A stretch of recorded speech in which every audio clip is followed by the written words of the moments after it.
बच्चों, motion of satellites में आज हम लोग की शुरुआत कर रहे हैं। ये ग्रेविटेशन से ही जुड़ा उसका अगला पार्ट है। तो इसमें आज का टॉपिक है हमारा ऑर्बिटल वेलोसिटी का। तो मोशन ऑफ सैटेलाइट में जैसे मान लीजिए अगर हम अर्थ के रिस्पेक्ट में सारी चीज़ें पढ़ेंगे तो वैसे तो हमें पता है कि अर्थ भी रिवॉल्व कर रही है, लेकिन हम इसमें कंडीशन क्या मान के चलेंगे कि इसे मान लीजिए ये अर्थ है, तो हम ये मान के चलेंगे कि अर्थ जो है वो स्टेबल है और उसके चारों ओर कोई भी सैटेलाइट जो है वो रिवॉल्व कर रहा है। अब इसमें जो टर्म है ऑर्बिटल वेलोसिटी, तो ऑर्बिट से मीनिंग क्या है कि जैसे हमारे सैटेलाइट जो होते हैं अर्थ के चारों ओर अलग अलग ऑर्बिट में घूमते हैं। जैसे मान लीजिए कोई सैटेलाइट यहाँ पर रिवॉल्व कर रहा है, कोई यहाँ रिवॉल्व कर रहा है, कोई इधर पर रिवॉल्व कर रहा है। तो ये सब क्या है, इनकी अलग अलग ऑर्बिट्स हो गई। तो एज्यूम करते हैं कि मान लिया ये हमारी अर्थ है, इसका मास me और इसकी रेडियस हमने re मान ली, जैसा कि हम लोग मानते आए हैं। अब ये मान लिया कि अर्थ के सेंटर से लेट r डिस्टेंस पर कोई सैटेलाइट जो है वो इस ऑर्बिट में रिवॉल्व कर रहा है। अब पहले तो ये जानते हैं कि ये ऑर्बिट्स में सैटेलाइट रिवॉल्व कैसे करते हैं। थोड़ा इसकी कंसेप्ट को क्लियर करते हैं। तो जैसे ये m मास की सैटेलाइट है, तो सैटेलाइट्स को छोड़ा कैसे जाता है अर्थ से, अलग अलग मल्टी स्टेज रॉकेट कहते हैं, उसको हम बाद में एक दिन पढ़ेंगे। तो सैटेलाइट को मल्टी स्टेज रॉकेट के थ्रू छोड़ा जाता है। फिर जब ये जिस ऑर्बिट में पहुंचता है, यानी कि जहाँ पर इसको रखना होता है, तो लास्ट में इसको एक इनिशियल वेलोसिटी दी जाती है और फिर ये इसमें और कोई इसको एनर्जी नहीं दी जाती। ये सिर्फ अर्थ की ग्रेविटेशन से ही इसके चारों ओर घूमता है। अब लेकिन इस हिसाब से क्या होना चाहिए, जब अर्थ की ग्रेविटेशन है तो इसको इनफाइनाइट टाइम तक घूमना चाहिए, लेकिन इनफाइनाइट टाइम तक नहीं घूमता। आपने पढ़ा भी होगा कि अंतरिक्ष में कई सारा कचरा जो जमा हो रहा है, वो कचरा इन्हीं सैटेलाइट्स का है, क्योंकि ये एक टाइम के बाद डेड हो जाते हैं। अभी डेड कैसे होते हैं, एक्चुअली में क्या होता है कि धीरे धीरे धीरे जो हमारे इसके चारों एटमॉस्फेयर है, वो एटमॉस्फेयर क्या करता है, इस पर एक फ्रिक्शन फोर्स अप्लाई करता है। तो उस फ्रिक्शन फोर्स से क्या होता है, वो लगातार इसकी एनर्जी को, इसकी वेलोसिटी को कम करता है। जैसे मान लीजिए कि आज ये v स्पीड से मूव कर रहा है, लेकिन धीरे धीरे समय के साथ क्या होगा कि जो ये फ्रिक्शन है एयर का, वो इसकी वेलोसिटी को कम करते जाएगा और इसकी एनर्जी कम होती जाएगी। तो कुछ समय के बाद क्या होता है, जब वेलोसिटी कम होती है तो ये ऑर्बिट में नीचे को आता जाता है। एक टाइम के बाद फिर ये होता है कि ये नॉर्मली जो एयर का रेजिस्टेंस है वो बढ़ जाता है, तो ये एक्चुअली में जल जाते हैं।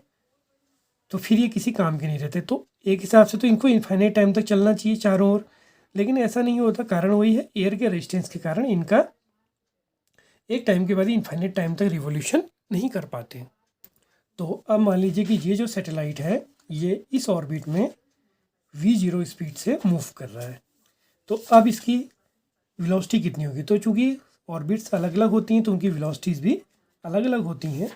तो मान लिया कि ये r रेडियस के ऑर्बिट में मूव कर रहा है, तो आप समझ लीजिए अर्थ और इसके बीच में ग्रेविटेशनल फोर्स अट्रैक्शन का कार्य करेगा, जो होगा F = G m upon r square. आप चाहें तो इसको किसी जनरल प्लेनेट के लिए भी ले सकते हैं, तो ये अर्थ की हम बात नहीं करेंगे। तो ये प्लेनेट क्या करेगा, देखिए ये सेंटर की ओर लग रहा है, तो ये इसको एक मूव कर रहा है, तो सेंट्रीपिटल फोर्स भी प्रोवाइड करेगा।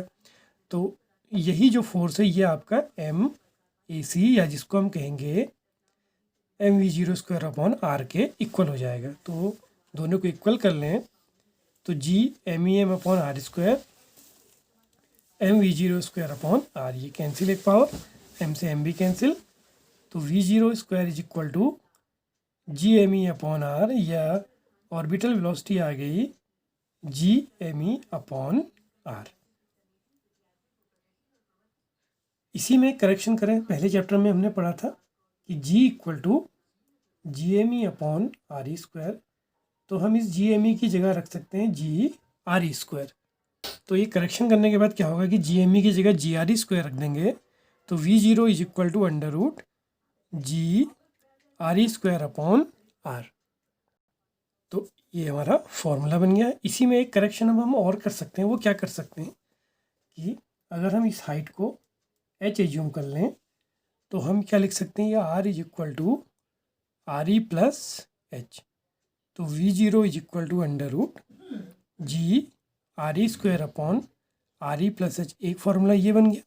और हम पुराने फार्मूले में भी करेक्शन अगर कर लें, जो हमने निकाला था GME अपॉन r, वो बन जाएगा GME upon RE plus H। ठीक हो गया। अब इसी से आगे हम एक नया फॉर्मूला चेक करते हैं, उसमें कंडीशन डाल देते हैं। वो कंडीशन क्या बन जाती है कि अगर ये नियरर टू अर्थ सरफेस, यानी कि H अगर काफ़ी कम हो जाए, यानी कि H RE की तुलना में काफ़ी छोटा हो जाए, यानी कि जब ये नियरर टू अर्थ हो, तो उस केस में हम क्या कर सकते हैं, जो RE प्लस H है वो नियरली इक्वल टू क्या हो जाएगा, RE के बराबर हो जाएगा। तो ये फॉर्मूला बन जाएगा, चाहे तो ये या ये जो भी लेते हैं, तो ये बन गया under root GRE square.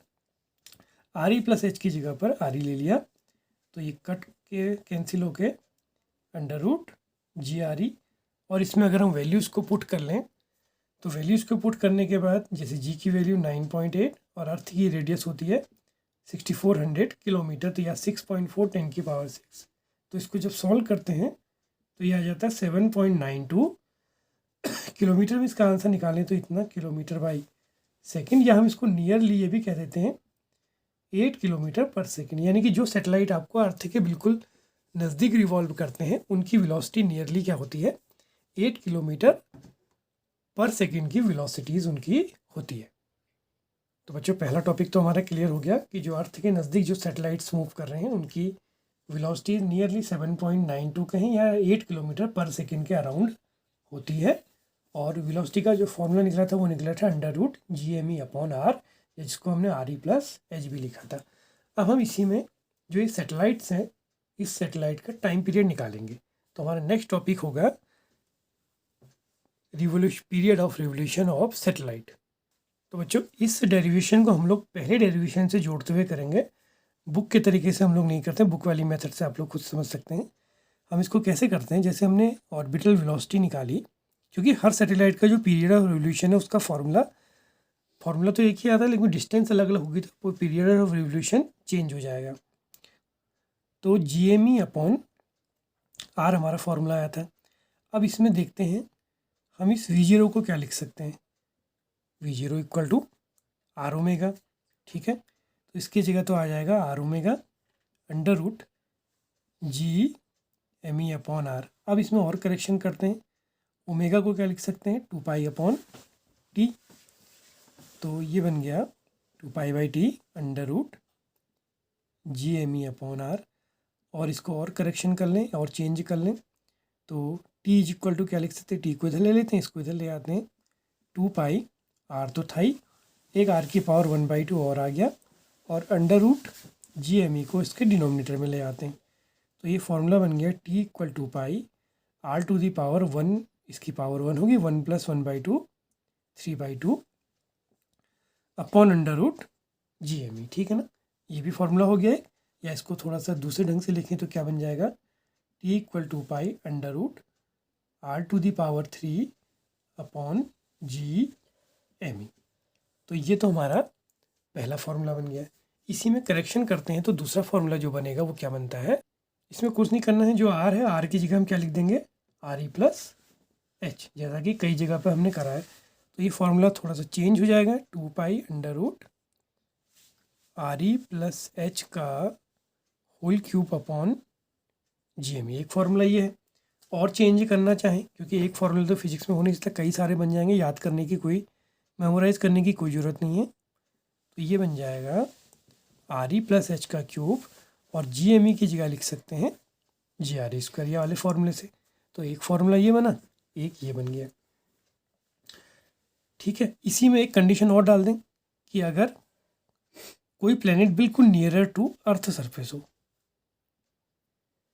Nearer to the surface of earth, यानी कि अर्थ की सतह के नज़दीक हो, तो उस केस में क्या हो जाएगा, H is less than RE, तो हम क्या कर सकते हैं, RE plus H is equal to RE ले सकते हैं।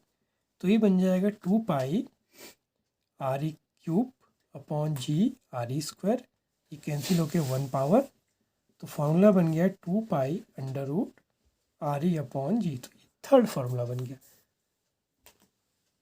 तो बच्चों इसी में हमने अभी 3 फार्मूले जाने। अब इन 3 फार्मूले के बाद कंडीशन लगाते हैं कि जैसे अभी मैंने कहा था बिल्कुल नियरर टू अर्थ सरफेस हो जाए। ठीक है ना, तो नियरर टू अर्थ सरफेस में जैसे मान लीजिए नियरर टू अर्थ सरफेस का अर्थ है कि 8 किलोमीटर टू 10 किलोमीटर टू 15 या 20 30 किलोमीटर, इस टाइप के कहते हैं नियरर टू अर्थ सरफेस, जहाँ पर आरी में एज जोड़ने में कोई बहुत ज़्यादा परिवर्तन नहीं आता है। तो जो प्लेनेट आपके बिल्कुल हमारे अर्थ के सरफेस के नियरर मूव करते हैं, उसका जो हमने भी फॉर्मूला निकाला था वो निकाला था T=2πRE/G।